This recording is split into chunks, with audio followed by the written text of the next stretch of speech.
Welcome back to RGR Football. I'm Ryan. This is me going rogue on the NFL and in particular the Kansas City Chiefs. A little bit of an update. A lot of folks asking about Taco Charlton now that he's a Kansas City Chief. And I just want to do a quick video here on Sunday morning, give you a little bit of my insight as to what this means. And I like the concept. This is another one of Brett Veach's reclamation projects, one that has gone honestly pretty well for him in the past. Whether it's Emmanuel Ogbah or Cam Irving, guys that the Chiefs had, or Brett Veach in particular had, on their draft board pretty high up when they came out as rookies, that just haven't clicked with the teams that they've been on.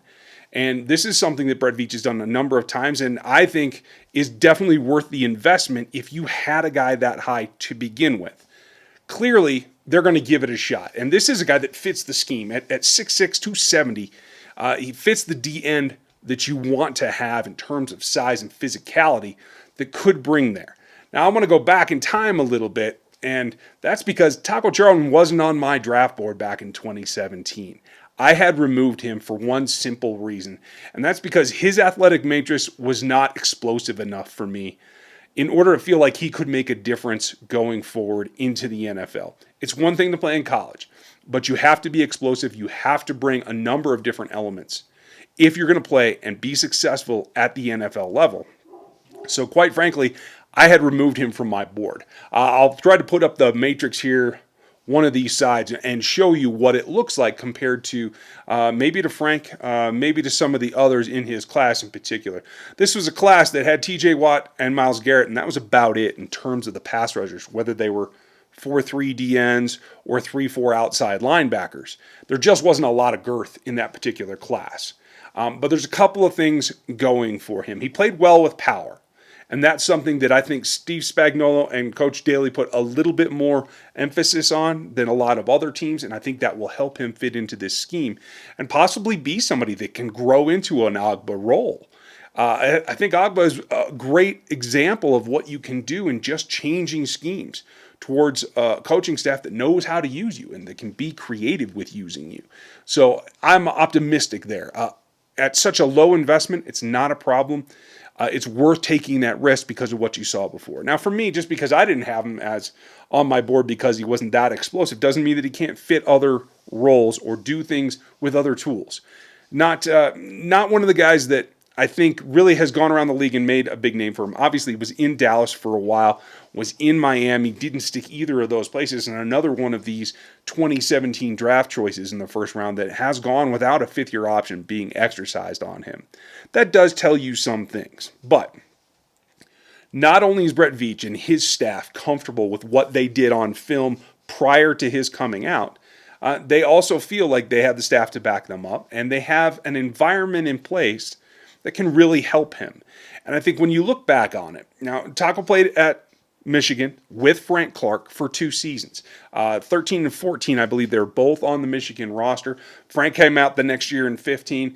Another season beyond that, after 16, is when Taco came out. So they have some camaraderie there. You've seen some social media posts from Frank and from Anthony Hitchens as well, who was a leader on the Dallas defense when Taco came to them. So you have 2 guys that were in position to be mentors to him, both at the college level and then initially at the NFL level. And I think having both those guys on the Chiefs' defensive roster actually makes this probably the best place in the league for him to land and try to rejuvenate himself. Now, he's put on social media that he's ready to work and ready to get into the scheme, and he's got a tall road ahead of him. Emmanuel Ogbah was the better athlete coming out, so it's about adaptation. Can you do what the staff needs you to do, and can you get good at it quick? Especially with this weird offseason, not having much of offseason training at all, and we'll see when camp comes in, so that could be a challenge as well.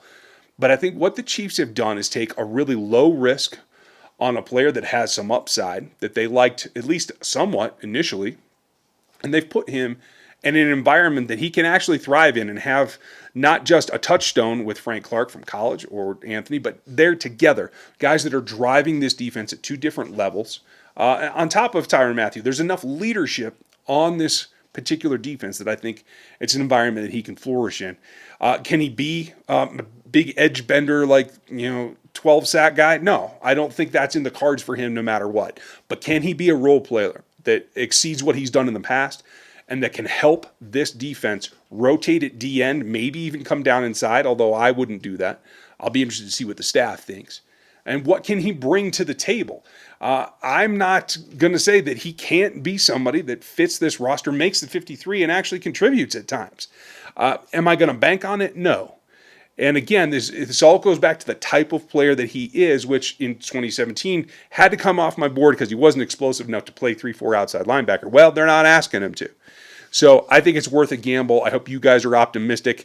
It's not an earth changer, but we're going to see what happens when he actually gets to work out with his teammates and in front of the coaching staff. So that's my update for today. Let me know what you guys think of Taco down below. Leave your comments there. Make sure you like and subscribe and hit back here. We're going to have the Monday night all QA for you guys. So I hope you guys have a good night, and I'll talk to you later.